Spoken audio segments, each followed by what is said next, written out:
guys, welcome back to Casual Gastronomy. Today we're making Scotch eggs. I'm so excited to make these. Last time we tried to make a food wrapped in another food, the strawberry mochi, and it didn't work so well. This time we're making a food wrapped in another food that I think will work very well. A Scotch egg is normally a soft-boiled egg wrapped in breakfast sausage, then breaded and fried. Sounds pretty good to me. I don't know how we could mess this up, except we're gonna change it and we're gonna do an Asian version of it. So instead of a regular breakfast sausage, we're gonna make an Asian inspired sausage using 5 spice and some sesame seed oil and some garlic and maybe some other things. And then instead of a regular soft boiled egg, we're gonna use a soy egg in the center. Exactly, and if you've never seen or heard of a soy egg, it's sometimes served with ramen, and it's basically just a boiled egg that is soaked or marinated in soy sauce and a few other ingredients, so what's not to love about it? It's incredible. It is the secret of delicious ramen. If you don't have a good soy egg, I don't want your ramen. The only thing we didn't change is the cornflake crust on the outside, because I thought it would be really fun to try and make cornflakes from scratch for myself. And so instead of doing the obvious choice and using panko to bread these, I decided to stick with the cornflakes, which we have here in a little bowl to taste. Taste test. We never start the show tasting something. Cheers, little cornflakes. Nice and crunchy. Tastes like a cornflake. Not bad. It's good, I like it. It'll be good on the outside of a fried egg sausage thing. I'm really excited to try it. But how do I make these cornflakes, you might be wondering? Well, allow me to show you. Alright, so to start this recipe, I'm going to do something that is completely unnecessary, but I think it's going to be interesting nonetheless. I'm going to try and make some cornflakes from scratch. So I have a sheet pan here. I have a piece of aluminum foil that I have cut to fit the sheet pan. We're just going to press it in, and then I'm not sure that this is the best oil to use for this, but I have a little compressed air spray bottle with some olive oil in it that we're going to use just to lay a thin layer down. And while you're doing that, your oven should be preheating to 350 degrees Fahrenheit. And our next step is to make the batter. Alright, so for the batter, you're going to use 1 cup of yellow cornmeal,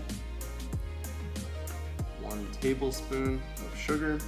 I don't like adding sugar to things, but I also like to follow the recipe the first time I make something. We've got 1/2 teaspoon of salt. Then before you add the wet ingredients, you just want to mix that together.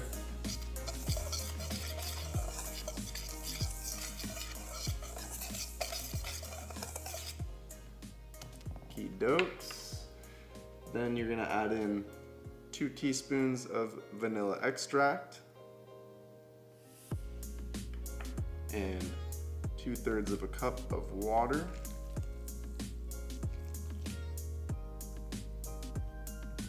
Then you give that a stir. Now in the end, it's going to be almost the consistency of pancake batter, but because it's just cornmeal, it won't have the same sort of thickness or elasticity, and that's okay. So I let this rest for just a couple of minutes to allow it to really fully hydrate. And then you're gonna pour this into your pan and just kind of tilt it to get it to spread nice and evenly all across. You got a baking tray full of mushy corn. Now what you're gonna do, you're gonna take another 1/2 cup of cornmeal, put that back in that bowl, and you're gonna sprinkle on just about 2 tablespoons of water, and you're gonna give that a little stir until it forms the consistency of crumbles. Is that can I say that? It's just crumbles. Think about streusel, that kind of crumbly dough. that's kind of what you want, so that your cornflakes have little crumbly, crispy bits in them. Okay, now you take your crumbly corn mixture and just sprinkle it over your not crumbly corn mixture so that you get the best of both worlds in your cornflakes. How's that sound? I know I want the best of both worlds in my cornflakes. Actually, I haven't had cornflakes probably since I was 6 years old. I don't even know what a cornflake tastes like anymore at this point in my life. Now, we're gonna put this in that 350-degree oven for about 15 minutes until it gets kind of golden, starts to crack a little bit. Then you're gonna break it up a little bit, turn the oven down to 250 while this is resting, then pop it back in the oven for another 45 minutes to really fully dry out. See you when it's done. All right, this is what we ended up with. Some real cornflakes. These are a little bit thicker than I thought they would be, but they smell amazing. They just smell like vanilla, honestly. And they're crispy and crunchy. We'll just run these through a food processor, and I think they'll make a great coating for the outside of our Scotch eggs.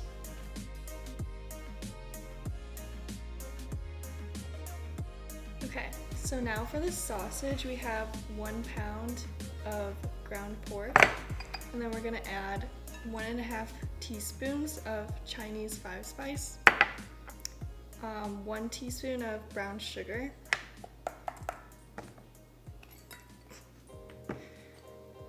and then about a tablespoon of grated ginger,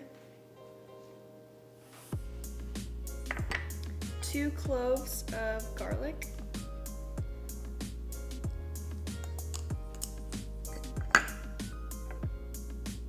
2 scallions, 1 teaspoon of fish sauce, and then also 1 teaspoon of gochugaru. And then give it a nice mix.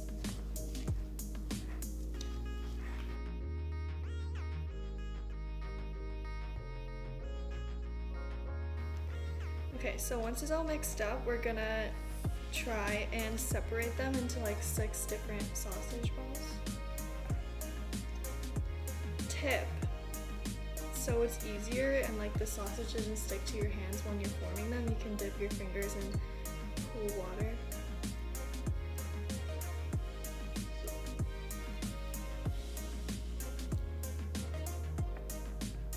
All right, so now the time has come to wrap our soft-boiled eggs in the meat.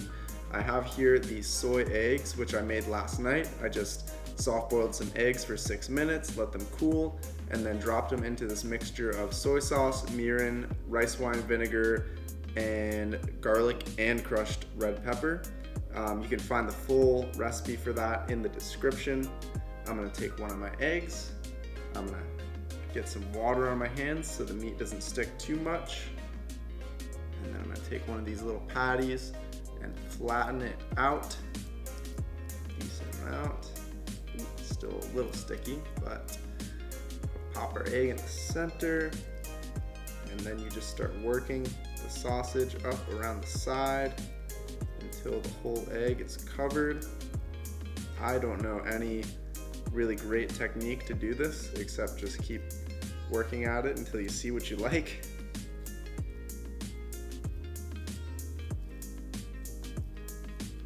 Kind of reminds me of making onigiri in a weird way. All right, and that looks okay to me. Then you just do it 6 more times and you're done. All right, so now we're going to bread our Scotch eggs. First, you want to start by rolling it in the flour. Give it kind of a dry coating. And then go to the egg, always keeping one hand with the dry ingredients and one hand with the wet ingredients. All right, once that's coated, then go to the cornstarch, not the cornstarch, the cornflakes. the homemade cornflakes. So proud of these. Right. And then that is ready to fry. Just do that 5 more times and you're good to go. We have some 350 degree oil here. You can use whatever oil you like. I have corn oil here because that's just what I had. Not a big fan of corn oil, but that's what we had. So I'm gonna take one of our, oh, don't stick. It's sticking, okay. One of our little breaded Scotch egg boys. And I'm going to gently place it into the fryer, and I've got my splatter guard ready so that little hot oil droplets do not get everywhere. Go. Not completely covered, but that's okay because we will flip it. And you're gonna let that fry for about 5 or 6 minutes, turning it occasionally until it looks done on the outside.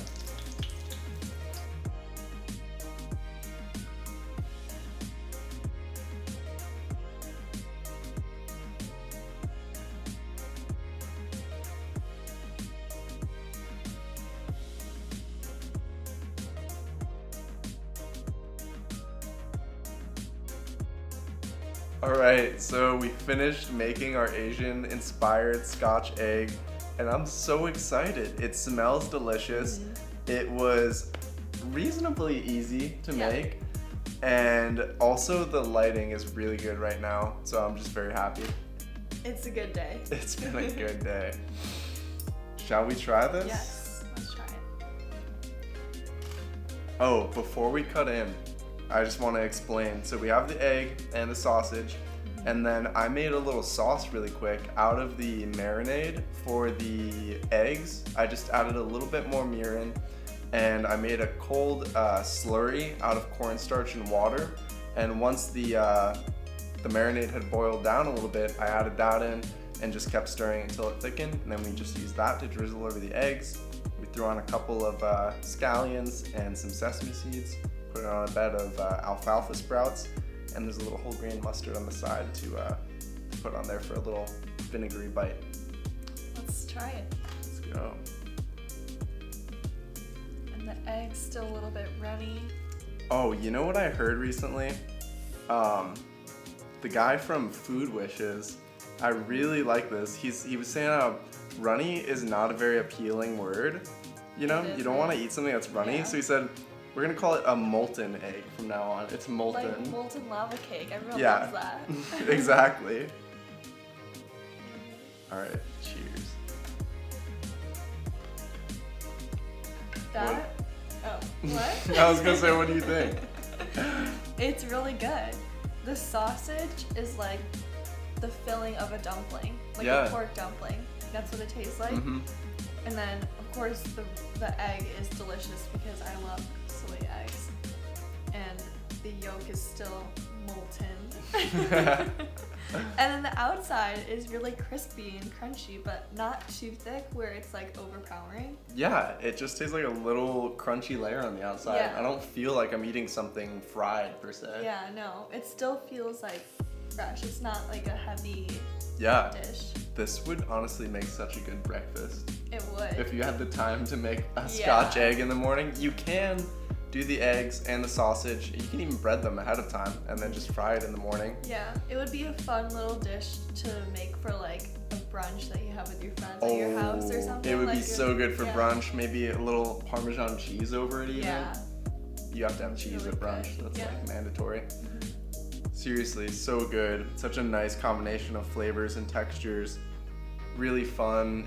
Super like impressive dish. I feel like if you pulled this out, people would be like, whoa, you're not even casual gastronomy. You're business gastronomy.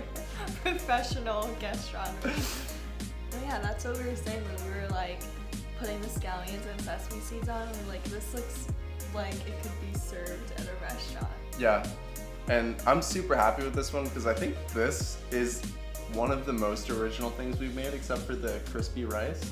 Because this, we just pulled some concepts from recipes on the internet, and then we just kind of went off on our own spin on it. Yeah, I haven't seen Asian style Scotch eggs anywhere online, so you can thank Casual Gastronomy for this new popular internet sensation that will definitely take off after this video. Instagram trend. You'll see it all over Instagram. The Asian Scotch egg, it's gonna be the next big trend. Use hashtag Casual Gastronomy so we know you're a loyal fan and not one of those posers trying to steal our intellectual property. Of course. We know you wouldn't do that. Just though. kidding, you can't copyright a recipe. Anyway, thanks for watching, guys. This has been the best episode that we've ever done, and I'm glad that you could be here to witness it. We'll see you on the next episode. Don't forget to like and subscribe and share with your friends. Peace. Bye. Wait, guys, before you go, with the mustard, it's so good. That vinegary brightness takes it to a whole nother level. All right, peace. With the alfalfa, right? Okay, wait, guys. One more thing. I'm sorry. With the alfalfa, it's so good. With that little crispy, crunchy, like green, fresh. Yeah. Oh my gosh. So much potential to just top this with different things. Amazing. Imagine We'll make it right now. cheese, some pickled onions. All right. Okay, Bye for real. For Peace. real.